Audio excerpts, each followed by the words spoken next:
We're live. Welcome, welcome, welcome. Hi, everybody. This is Welcome to Coffee and Cream. I'm Alberta. I'm Coffee.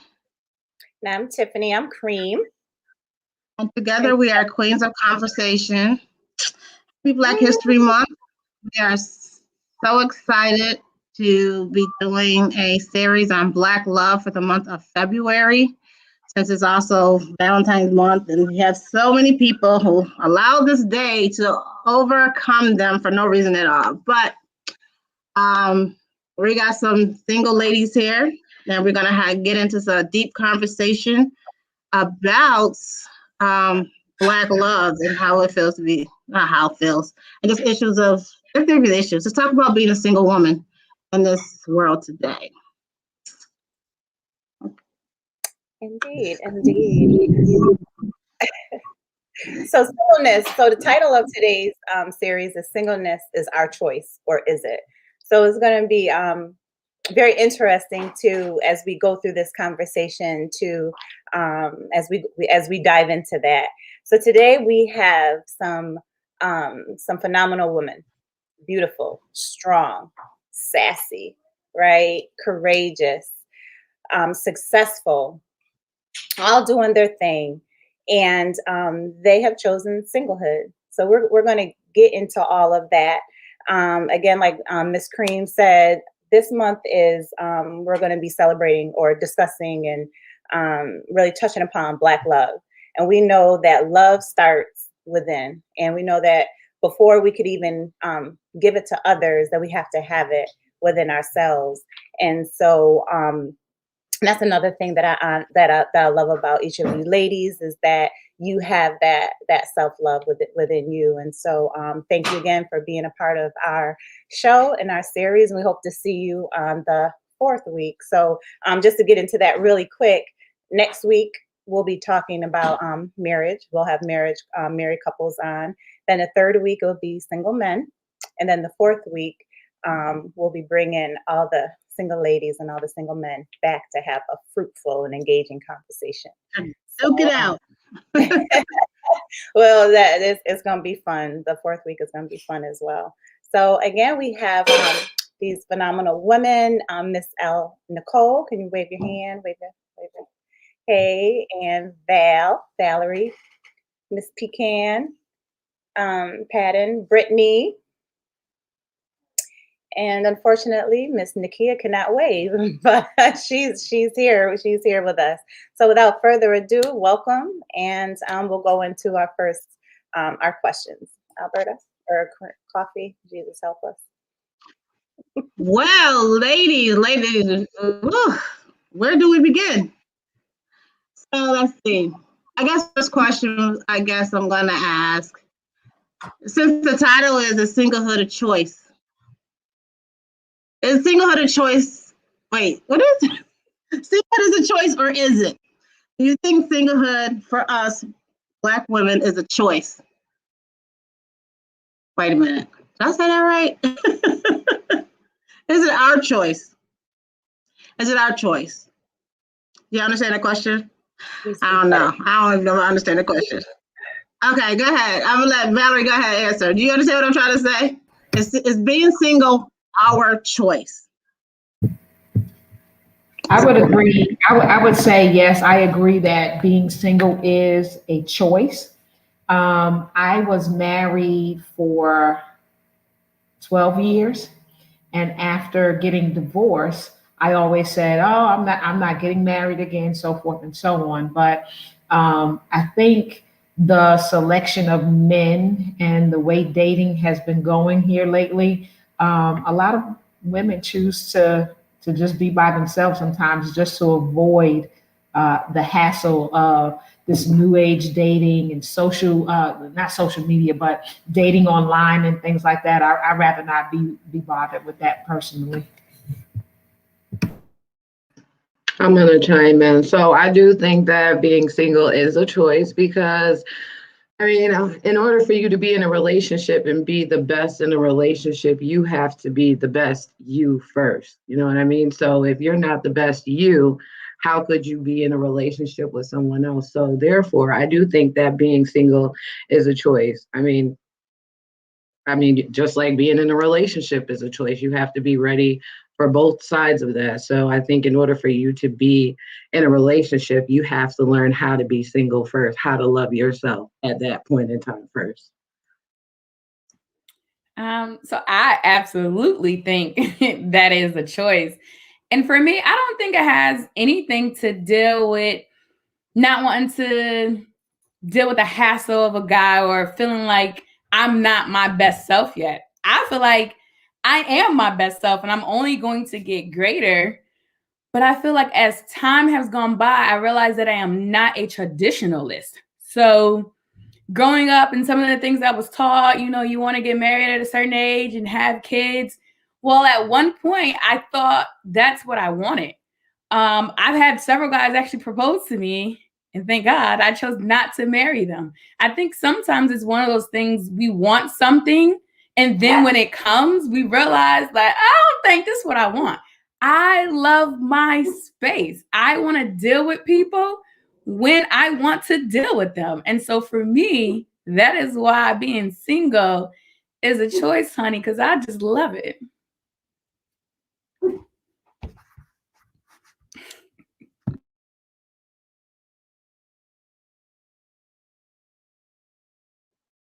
Nakia? I'm sorry, can you hear me? I can hear you now. Mm-hmm. For me, I want to say that I think singlehood chose me. Um, it's a choice now, but I think it's all in perspective. Has a lot to do with timing of where you are in your life. For where I am in my life right now, I don't necessarily desire to be single, but I also desire myself over anybody else. So I choose me first now.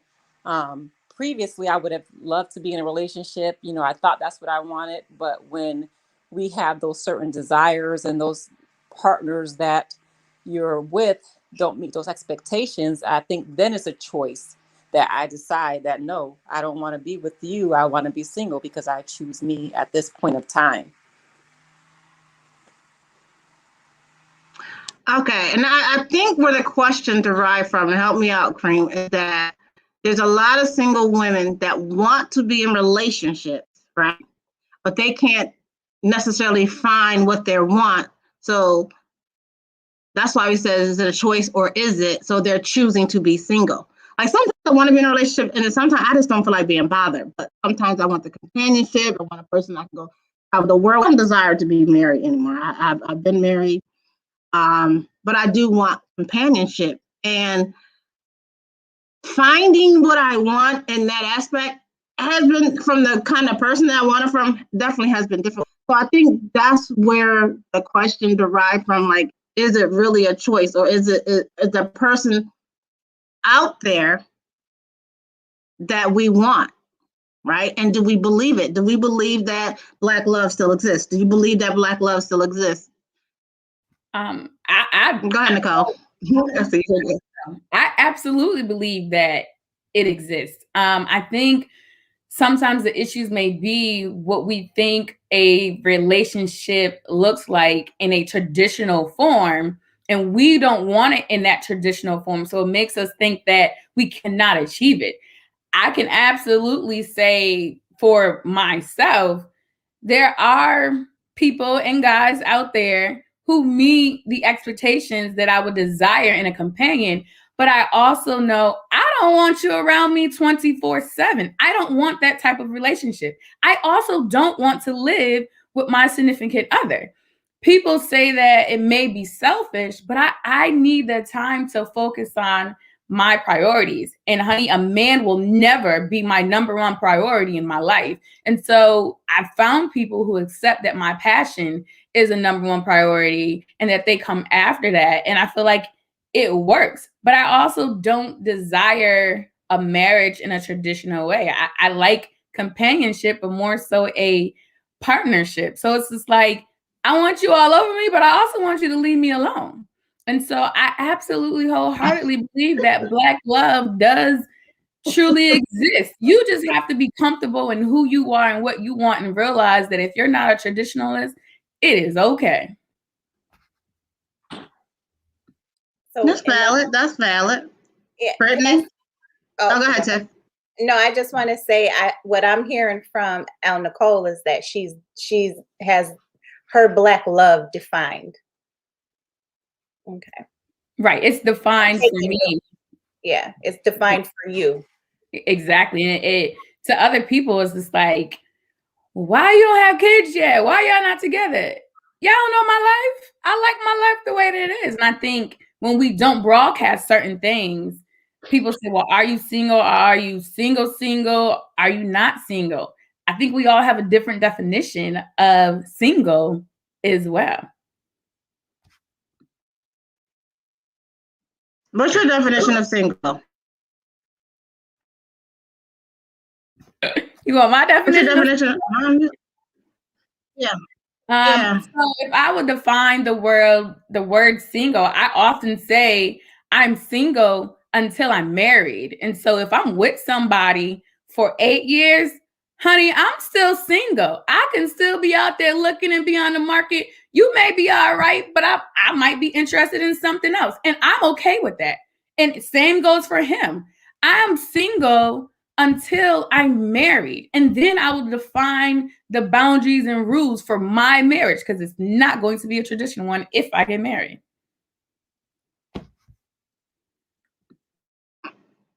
We'll come back to you on that. Brittany, you have anything? So I do think Black love does exist. Here's my take on it, though. I'm piggybacking off of El Nicole because I absolutely agree with what she said. I like my space. I like, being in my own situation. And when it's time for you to go, it's time for you to go. Like, you don't have to stay. You need to go. And I like to have that freedom. I like to have that option. I don't think my perspective when it comes to something more, if it was to develop into something more, of course, I'm a little bit more traditional. Like, I do want to have that marriage and stuff eventually, but it's not something that's on my top priority right now. Like, it's all about me. And if you can't roll with that, then bye. I mean, I'll see you next time. If I see you, hi, how are you doing? But that's about it. Because right now, if I want to get to where I need to be, it has to be about me. And if you're not worried about what you need to worry about or worry about yourself, what are we going to do together? Because you worried about me. What are you doing? So that's just my perspective on that. So yes, I do think Black love exists. I'm a little bit more traditional in the sense of what do I define my Black love is in the future. But for right now, I like my space. I like coming home. I like to know where I left the remote right here and it's right there when I come back. I don't want anything else right now. It's just not something that I want to So let me add this. So has tradition, I'm still listening for Valerie and Keith. I'm going to you guys next. Do you believe Black love exists? And what have you been taught about relationships as it relates to tradition? I mean, we see things, based on your religion. I'm not a religious person like that anymore, but has those traditions skewed your reality of what Black love is? Valerie.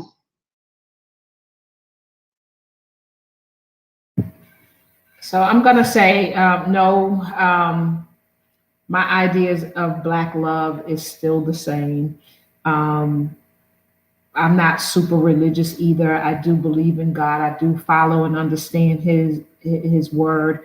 I also understand the order of the family. So, in a marriage, yes, the man is supposed to be the head of the household, and the wife follows children after.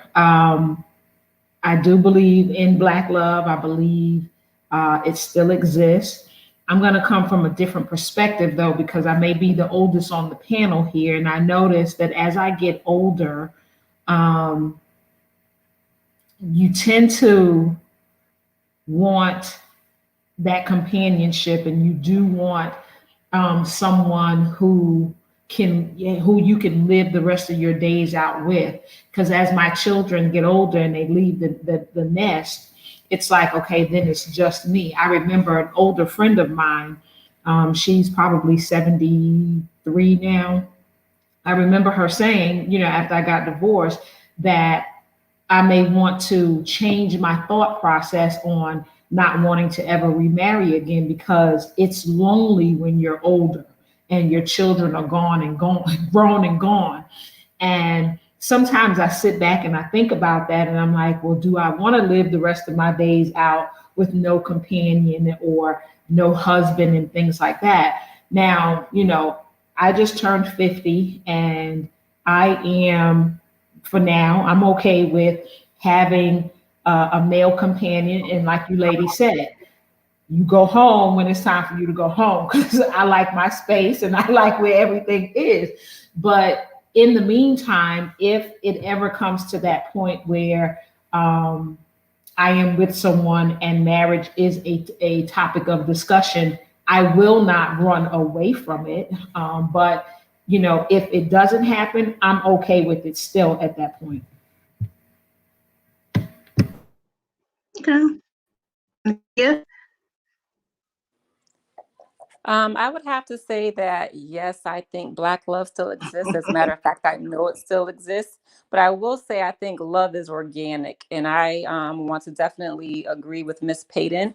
I think as we transition through our lives, the older we get, our perspectives and our values and what we want in life change. And so does our ideal of what marriage and relationships look like. So, most of us here, maybe not Miss El Nicole, or I don't know, Miss Brittany either, but the rest of us, we're a woman of a particular age. So we want different things in life.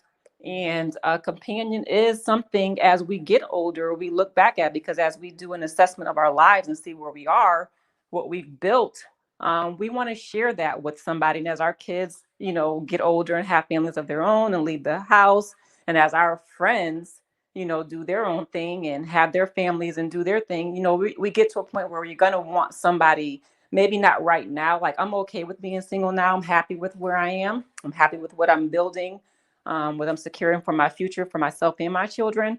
But at some particular age, you're going to probably want to have a relationship with somebody, some kind of companionship. And I just say that from my own perspective. But to answer your questions, yes, I think Black love exists. I know it exists. And I also think Black love is organic. I think, okay, so we're successful women. You can basically do what I want. And our need for me, my need from Black men is not financial. Although that I do believe if I had a man who's equally on the playing field as myself, we can obtain more. And as Black women, we're taught be independent, get your career, so on and so forth. Have we lost that? Is that a positive or a negative? I can get in everything I want right now if I want it by myself. But in some aspects, I would want to build and grow with a significant other to even obtain more. And for Black women, we were, of course, taught to be independent. We were taught to, get a career, take care of ourselves, so on and so forth. Is that necessarily good for us? So that way of thinking, was it necessarily positive? So for me, I see it as a positive, but I can see how it can go the other way. The way I think about it as is a woman who does not need a man to provide things for me in a financial way, in a emotional way, in a physical way, in a sexual way. I do feel that I am very capable of achieving those desires without a man. So I won't say that I need a man, but I think that's the luxury in it. When we're dealing with guys, it's like, no, baby, I don't need you, but I want you here. And if they can understand that message, that it has nothing to do with needing you. Like, you're here because I want you around, regardless of me being an independent woman. And I think some men struggle with the fact that we don't need them because of the way that they are brought up to be a provider. They struggle with the fact that we don't need them and that we want them. So they don't truly can reach their potential in loving us the way that we need to be loved, because I don't need you to be a provider in that sense. And so if they can look at it as, this woman doesn't need me for anything, I'm here because she wants me here. I think for me and in my experience, that has made my I guess relationships and dating amazing. I find that guys want to automatically provide for me, and they say, I know you don't need me to do this, but I'm going to do this because I want to. And so I find that even though I don't need them to do those things, they also don't feel the pressure to have to do those things. So it like lightens the load for them in essence, if that makes sense. I'm I get gonna it. piggyback Nakia, I off. see you to give my go. Go ahead. Go ahead. Oh, you want to go ahead, Miss Payton? I'm going to piggyback off of what she said, what El Nicole said, is that um, when we as women are financially successful and successful in our careers, here's where it turns for me, because, you know, if I'm dealing with a man and he knows this about me, there are times where I'm going to want him and need him to say, let me take care of this. I got this. Even though he knows I got it, you know, I like to hear oftentimes, okay, I'm going to take the car and go get the oil change and this, that, and the other for you. I don't, you know, I don't need necessarily for him to do it all the time, but sometimes an offer from the gentleman is good. And I think when they know that we are successful and we can hold our own, they sometimes leave it up to us to decide when we want to take care of certain things. So I think for me, men that I deal with, I often tell them up front, look, I can hold my own or whatever, but I'm gonna need you as a man to say, hey, look, I'm going to take care of this for you, and don't be cheap with it either. So, you know, come a lot. Oftentimes with your offer to say, I'm going to handle something for you.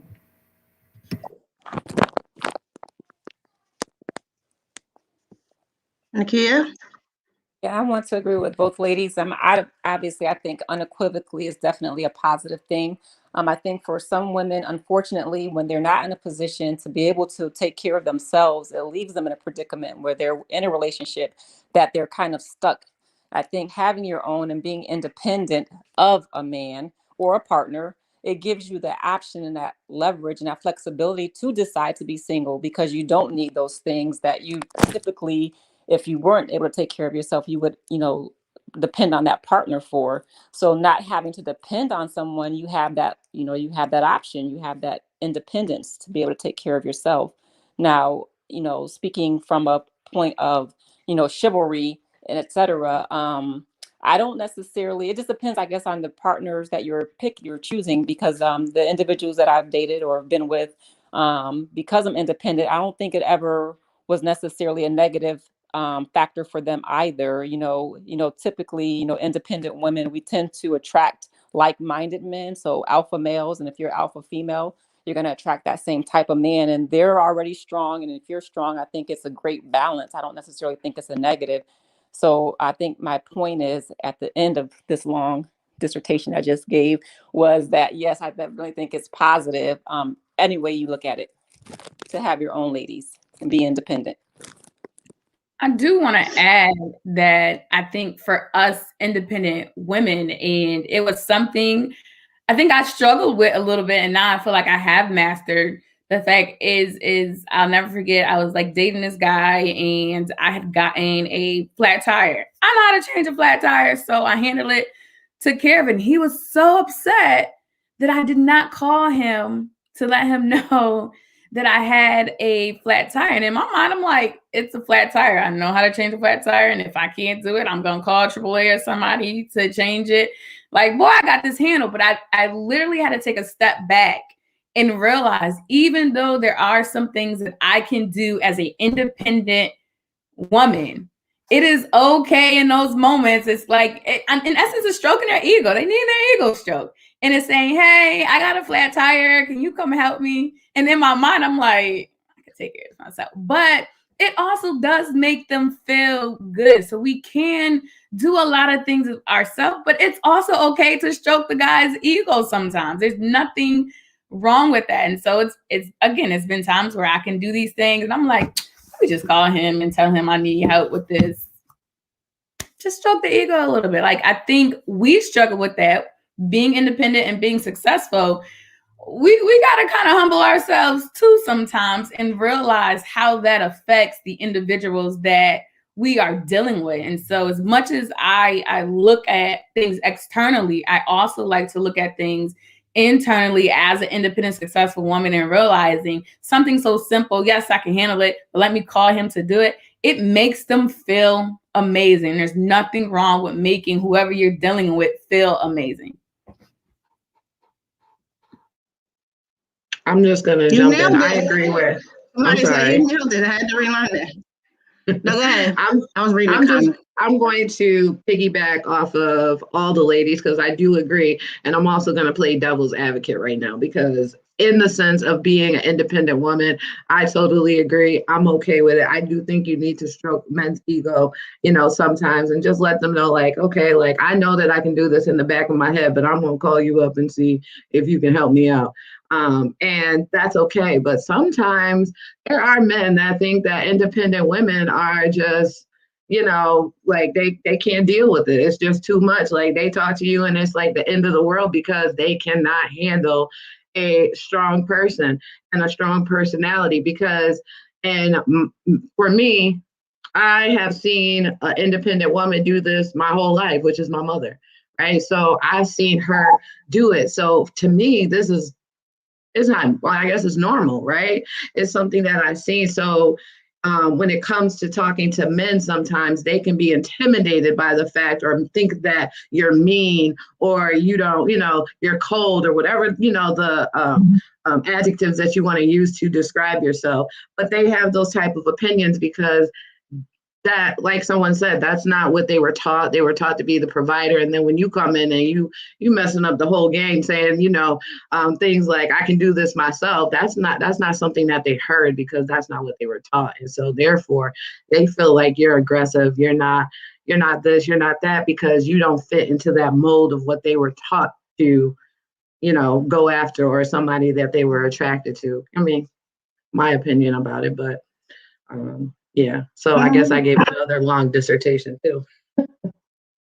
Okay, so let's talk settling, right? We often hear like, oh, I don't want to settle and I want this, that, this, and that. And a lot of people connect that with financial. What actually is settling when it comes to a relationship? Is to a successful woman, is financial too high on the totem pole if this man can contribute every other thing else but only makes $30,000 a year? Is that considered settling only because he makes X amount of money? Absolutely not. I have a personal experience where I was dating a guy that it was only making $35,000 a year. And in my mind, it's like, hell, mate. It's kind of like, but everything else I did like about him. And so he was also ambitious for me. Yes, he was making $35K a year, but he was ambitious. And so me taking his ambition and helping him pull things out that he wanted to do within 6 months of me dealing with him, he went from making $35K to mid six figures. And so, yeah, when we started dating, he was only making $35K. But after 6 months of him being ambitious and us working together, he started making that mid 600. And it's something till this day he'll say, like, man, if it wasn't for you, I'll probably still be making $35K. So I can't wholeheartedly sit here and say that if a guy's finances doesn't match mine, like I'm counting him out. Now, if he lacks ambition, absolutely. I don't care if you making 6 figures and you lack ambition. I don't want you, because I feel like an ambitious man will always figure it out no matter how much money he makes, whether it's 35K or if he's already in the mid 6 figures. So for me, I don't consider that settling at all for me. So what does it mean to settle? When people say, "Oh, she's settling," he's a bum, or she deserves better, so on and so forth. So when I think of when someone is settling, I can look at some of my friends' situations where they know that I want a kid and they're with a guy and they have this conversation and that guy tells them, well, I don't want a kid. But they decide to stay with that guy anyway. You're settling because you know that he's not going to give you what you want. I don't care how amazing he is everywhere else. You wholeheartedly desire that, and he's telling you he's not giving you that, and you still say, baby, you settling. And that's your fault. I can't even put that on the man. That's your fault. So when I think of settling, I think of it in that context. So what I'm hearing, Nicole, is that was really great. And what I'm hearing you say is that you're settling when you go against your core values or something that you truly desire. So for all the women out there who are listening, like, that is huge. Thank you for sharing that. Settling is also when, have you ladies heard the term having a man just to say that you have a man? Sometimes, again, and that too goes against your core value. You know, if you, like El Nicole said, want children and you go with a man who doesn't want any children, or if you know you want a man that has a job or can keep a job, and you go with a man who will never work. So yeah, you are definitely going against your core values, and you're definitely settling when you know are with a man just for the sake of saying you got a man. I just want to jump in. So I was attending a workshop a couple months ago, and one of the exercises was for you to write down a list of your non-negotiables, like what you will absolutely not negotiate with. That's it. Like you're not going to go against these non-negotiables. So I think when you settle with something or you settle with someone, it's when you have your non-negotiables and you say, that's okay for this situation.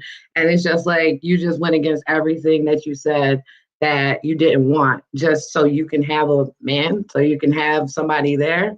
Doesn't make sense. But I mean, I just think that when it comes to settling, it's totally overlooking those non-negotiables that you set for yourself, those standards that you have. I wanted to add something in regards to settling. A recent situation of one of my friends, and she was dealing with this guy. This guy's like amazing. We all liked him. She liked him.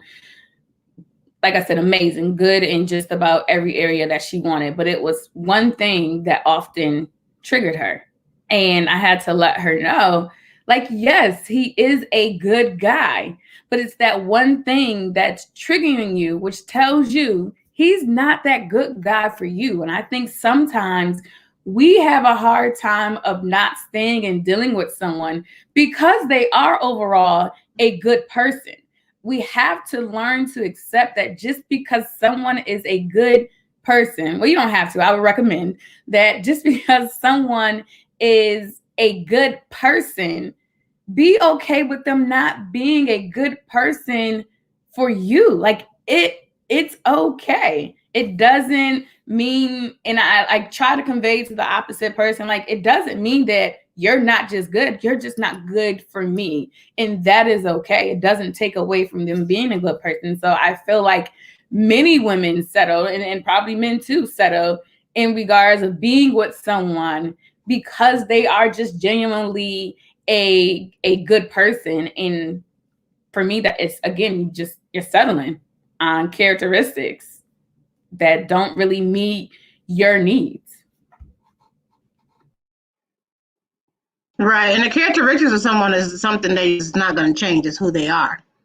So if that's who they are, they're not going to change. So you're going to have to deal with it or not. And so, leading to this conversation, a lot of women do see having a man as a prize. I don't even know where that belief system came from because, well, I guess I could say I'm guilty of it too. And I realized that they weren't a prize to me, is when, I went through, was married and got a divorce and so on and so forth. And that healing process, I've learned that I was just like, you know what? Having a man is not, I thrive so much more when I'm single. And it's not saying that my husband didn't bring, good things to the relationship, because he absolutely did. However, I'm a type of person, like I can focus 110% on myself, or I'm gonna focus 110% on you. And I felt like I gave too much of myself to that situation, neglecting me in a sense, and changing the narrative of what it means to have a prize in a sense. I'm the prize. I'm the prize. I'll always be the prize. And from this point forward, from that point forward, I had to learn that I was the prize in that relationship and all my relationships. And prior to that, I didn't see myself as the prize. I was looking more or less that, I got a man. What your man got to do? I got a man, and a lot of women allow situations like that to define who they are. And that's definitely something that, we have to stop doing, because, there's a lot of us that are single. There's a lot of us that wants to be in relationships. And even for me, like right now, I wouldn't mind a relationship, companionship. I just don't even know where to freaking start. Because I don't like being bothered either. Like I'm like Leisha, I want to be bothered sometimes, but then leave me alone at the same time. So even that, trying to reconnect with another, I prefer a black male, it's difficult for me. It's just like, where do I start? There's all these apps, there's dating apps, and we're in the middle of a pandemic. I find it difficult finding that reconnection with the opposite person. Am I alone on this? Everybody quiet like, I don't. It's interesting because I hear so many women say that, and I hear a lot of men say that as well. So I don't think you're alone when it comes to that. But as for me, I don't know. Like, I feel like everything just falls to my hands.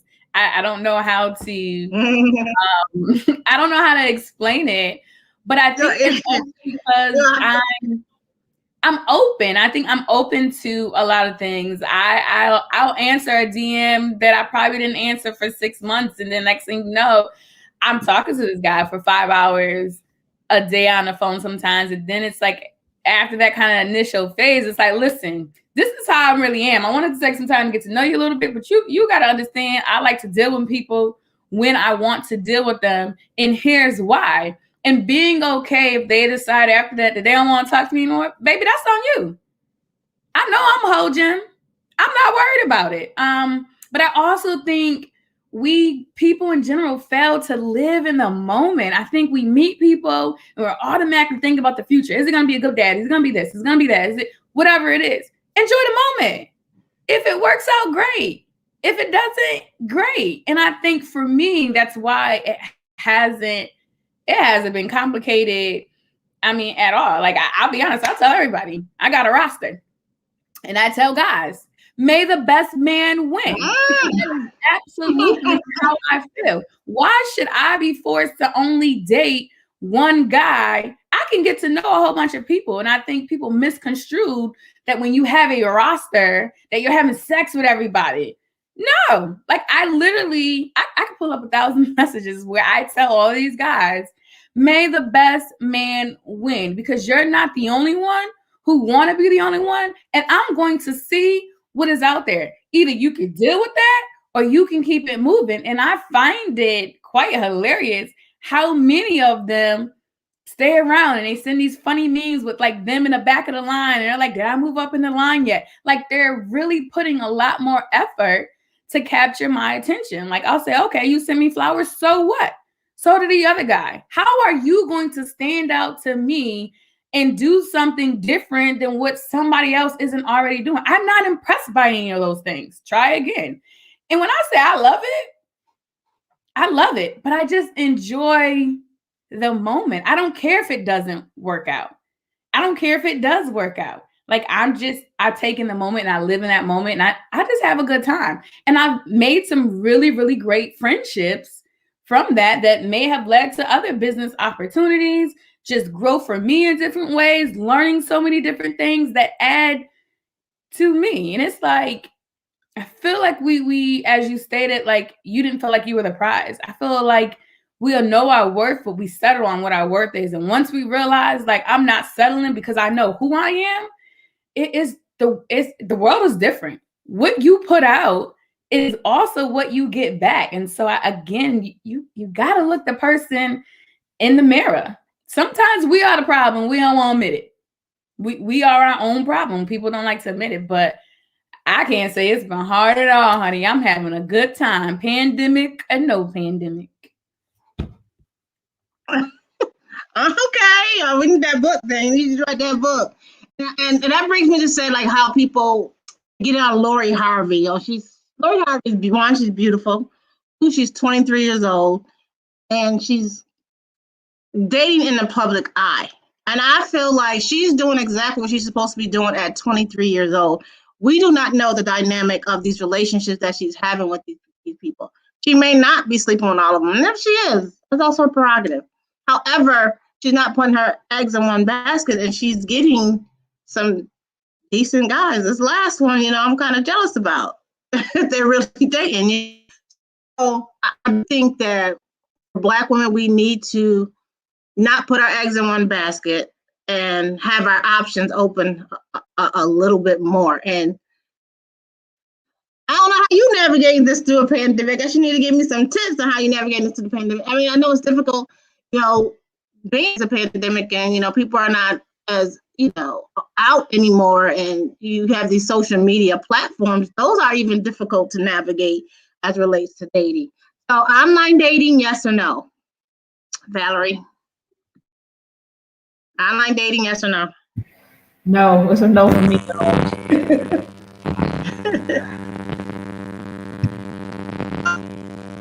Why? Why? I don't know. It's I've seen some disasters with some of my friends that do it.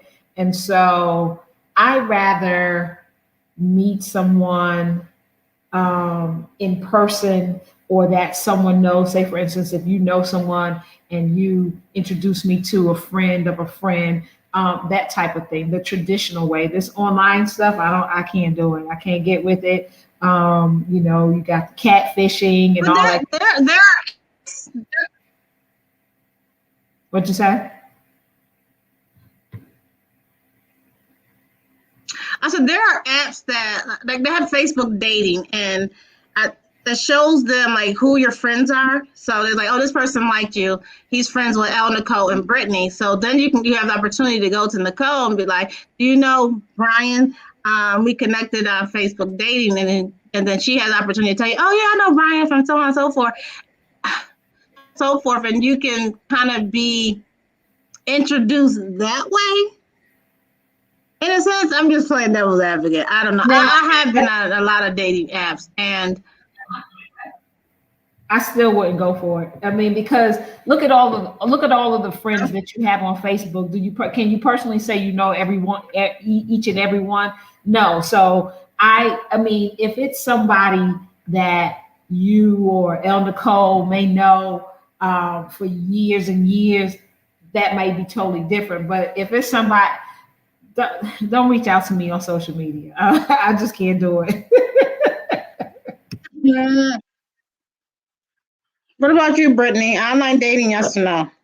So me personally, I have done online dating, but not during the pandemic. But at one point in time, and that person I'm still friends with to this day.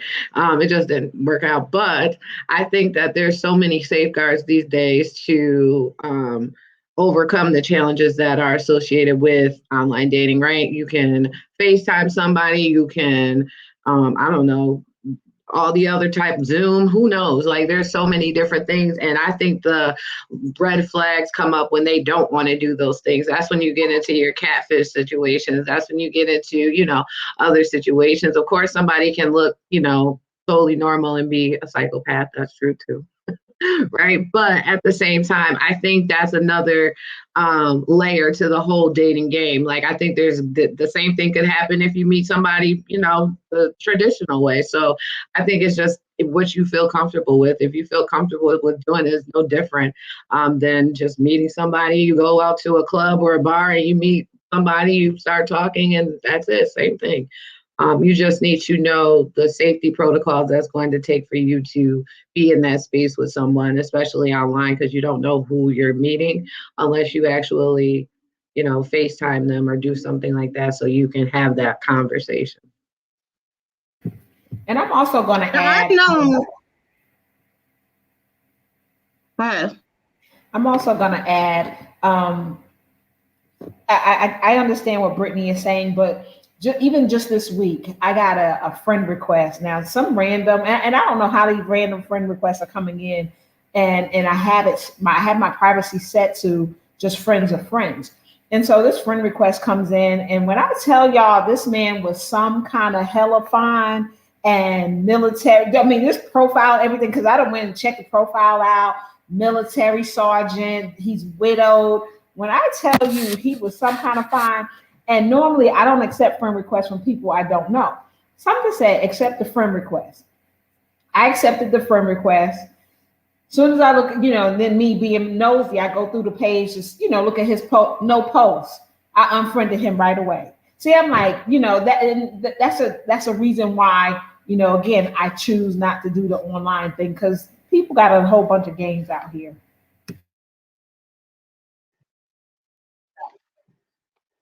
What about you, Nakia?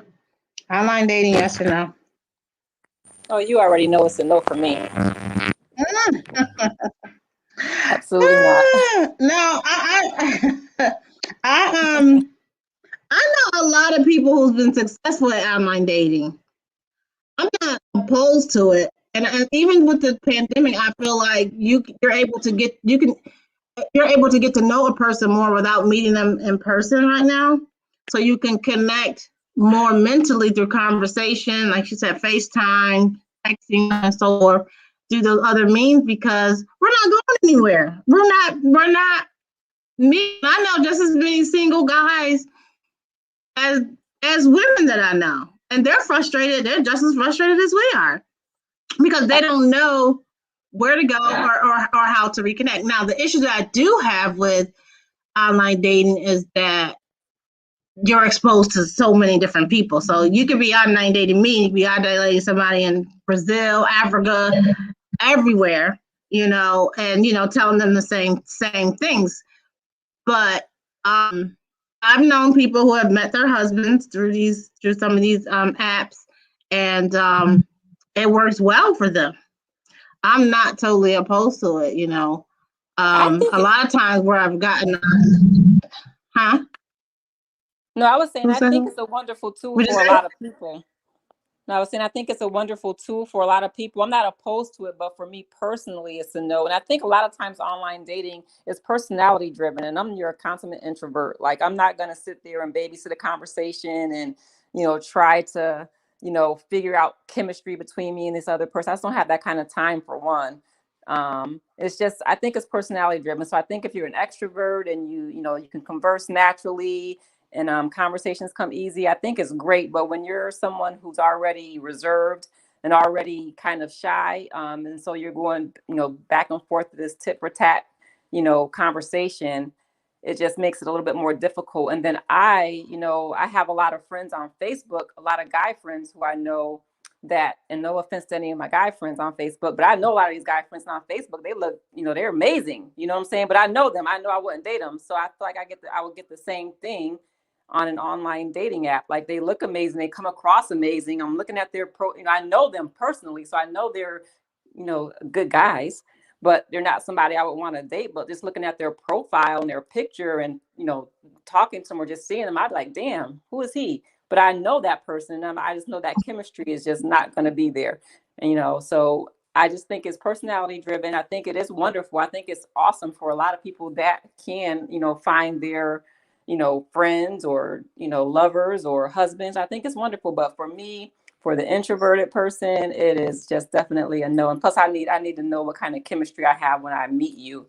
And I don't have time to kind of figure that out. Like I don't have time to pilfer through all the people and date all these people to figure out if there's going to be chemistry. I just don't have that kind of time. Nicole, I see all these facial expressions, honey. I see what you got to say. What you got to say? You like? I'm just listening to everyone's point of view, and I completely can understand where they're coming from. I, for one, was skeptical of online dating. A lot of people don't believe it, but I am actually a shy person. I think the difference is I'm confident. I am. I'm shy. The difference is I'm a very confident person. And so it doesn't appear that I'm shy, but I am actually shy. You guys don't think that because you know me and you're like, there's no way. It's because you know me.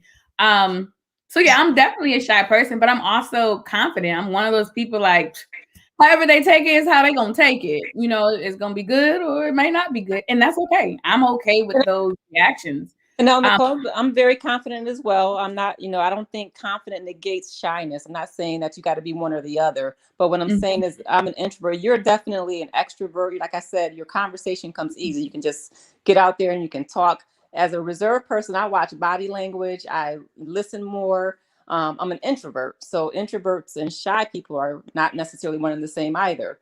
So no, I agree. So, and that's the thing. People think that I am just the extrovert. I am not. I am a very introverted / extroverted person. I am. I'm both. It's when I'm in certain settings. Now, yes, when it comes to certain conversation pieces, I observe body language and everything first. Let me be aware of the environment before I may shoot my shot at something. But I think that comes from me being a psychotherapist.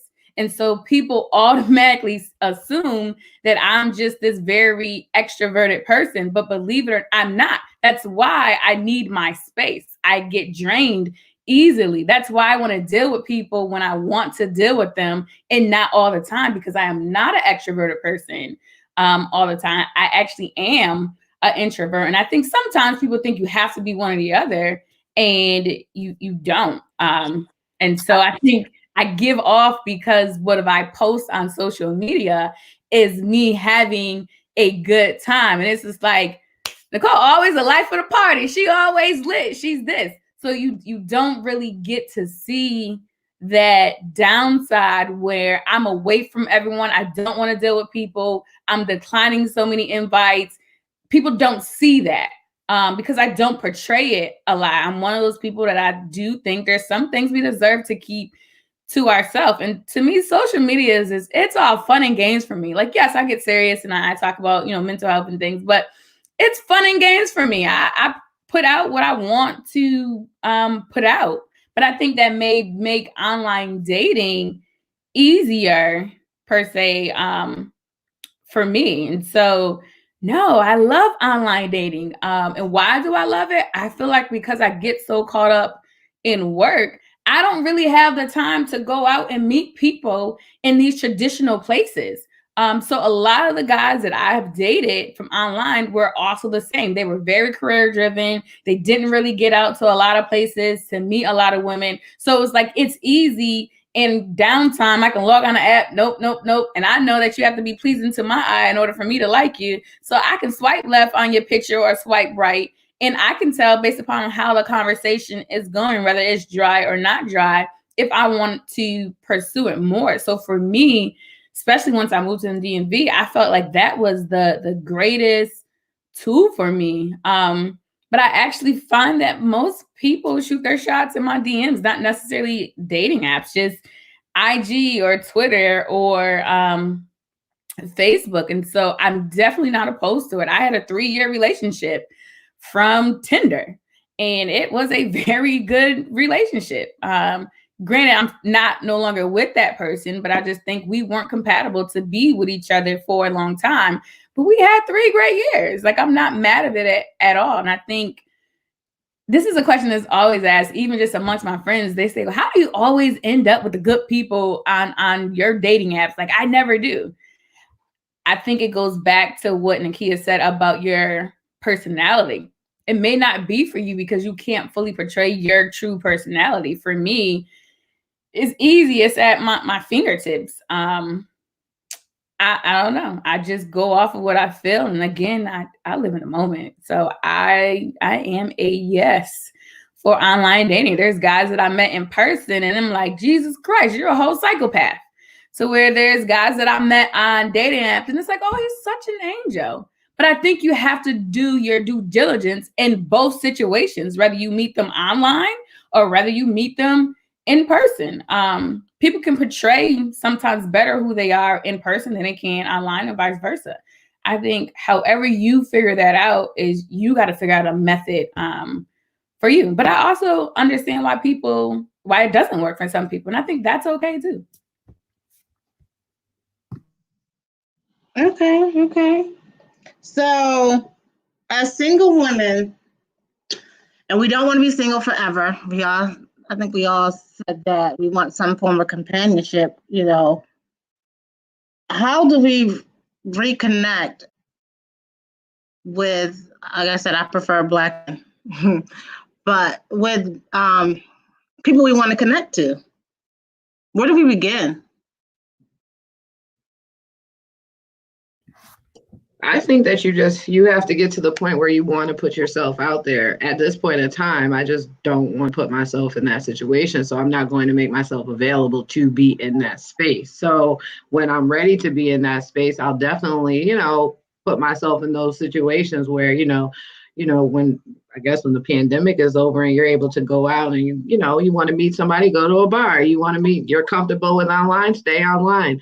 But right now, that's not in my wheelhouse of my focus right now. So when it gets to be that, or I feel like that's something that I want to focus on, then I think most people will put themselves in that situation. I think that we find the apps like Tinder and all the, the different dating apps in situations where we want that. Now we want that. So we go looking for those apps in order to find whatever it is we're looking for in that moment. So I think that you have to be, willing to put yourself in that space. And right now, like I said, that's not my particular focus. But if that is someone's focus, they're going to make themselves available. They're going to go out. They're going to do those things. And if you're not, I mean, some people don't have to do that. I guess they can just, like El Nicole, just chill at home and then everything is just good. I don't know, but that's just my take on that. I guess I would ask the question, what's stopping you from reconnecting? What barriers do you feel you're having? And then evaluate those barriers. I know for me, when I don't want to connect, I don't answer DMs. I'm not on no dating apps. I don't deal with nobody. I don't respond to text messages. I don't want to deal with you. I don't want to deal with you. And I'm okay with that because it's something that I put that footprint down with those individuals from the beginning. And like, I feel like be you, people will adjust. And so I would ask the question, what is stopping individuals from reconnecting? What barriers do you feel like are out there?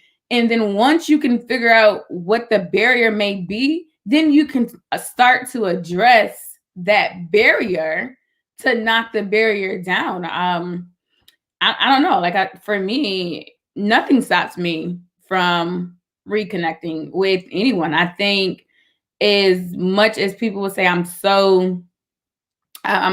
headstrong and people would say I'm mean and I'm this or I'm that, I think it's moments that I have to tell myself, you know what? I actually miss talking to this guy. And even though I might have told him off months ago, if I'm missing that guy, I'm gonna reach out to him like, you know what? I was thinking about you today and I actually missed our conversations. I'm okay with if I'm missing someone, I'm going to let them know, unless it was someone who just wasn't good for me, then I have to deal with that in a different way. But if this guy, I just stopped talking to him, but it got to the point I'm missing him, I'm going to reach out to that person and tell them. Like, I think it's putting your pride to the side as well. Like, okay, I might have went off on you, or we might have just abruptly stopped talking, but now I want to talk to you again. And if they decided they don't want to talk to me, at least I expressed to you that I was missing you and I missed the conversations. Either you're going to want to talk to me or you're not. I feel like be you and people will adjust. Berta knows my common saying, I'm just here for a good time, not a long time. So just live in the moment, honey, and enjoy it. Yes, yes. So, in closing, singlehood is a choice for us all, right? And if we want it, we can put ourselves out there to go and get it. And if we don't, it's our choice not to. I do feel that there's some disconnect. And not everybody prefer Black men. I think that could be an issue within the Black community as well. However, there's something, the lack of trust between Black men and Black women somewhere along the line where we're not trusting each other and we're not able to connect on that level. But and that's why we wanted to do the Black Love Series for the month of February. We wanted to talk to single women. We want to talk to couples. We want to talk to newlyweds, people who've been married for 20 and 30 years, people who has overcome big issues in their marriage. We want to talk to single men, and then we want to come back. We want to bring the single men and the single women together to have a thought-provoking conversation about Black love. So I thank you all for being open and to being part of this panel, because some things people don't like to talk about because they're private, and this is a public forum, and we appreciate the time and effort that you put into this. And Cream, do you have anything insight on the singlehood, even though you're the only married person on this? We'll see her when I know we're marriage. Yes, we're wrapping up. I want to say a lot of the points that the ladies, that the women said, hold true for being a woman, period. Knowing yourself, knowing your values. And sometimes, you kind of wax and wane throughout that, and even in a marriage, you're not the same woman you were the first year you married, and 20 years later. I see myself in a different light. So I love what was shared today. And I just want to reiterate what was said, because I feel it was powerful. So, our goal is to embrace, empower, encourage, and embrace, encourage, and empower. And so I heard today that for those single women out there, to not settle, to stick to your values, know your values. If you don't know them, take some time to just have that quiet time with yourself and list them out. Enjoy the moment, live in the moment, and let love be organic. So I was empowered today, and so I hope all those who watched were as well. So I want to thank El Nicole, I want to thank Val, and Brittany and Nakia for joining us. And I thank my coffee, who pushed through her pain. She's not feeling well today, and she did not want to let this important, fun, deep conversation go. So again, thank you all for joining Coffee and Cream. And before we go, I just want to highlight some Black-owned businesses. This is 3 months. Continue to support one another. My wonderful eyelashes are from MB Cosmetic Lashes, a Black-owned company. I don't know if I put them on right, but And I am a bedroom candy consultant. I'm also teaching classes right now on the 5 love languages Saturday. And next Saturday, I have a class on Tickle His Pickle. And all the websites will be, links and websites will be posted to the group. My wonderful Cream is a wonderful real estate agent in upstate New York. If you need looking for a house, please reach out to her. We also have Miss Valerie Payton. You know, she has her own travel agency. She's also Travel Made Notary. We'll also put her link to her website on. And also Miss El Nicole is a person who has own mental health agency called Elevated Mind. So if you're seeking, do you just do the DMV area or anywhere? I guess the DMV. If you're seeking services or mental health, that's her website as well. Again, once again, thank you all. Tune in next week. Next Sunday, we're doing Black Love. We'll have couples on talking about the pros and cons and how to navigate, through difficult times while in a relationship. Super Bowl Sunday. Shout out and go Tampa. I'm not a football person, but go Tampa. And good luck to everybody. Have fun and be safe. We're still in a pandemic. Thank you. Bye.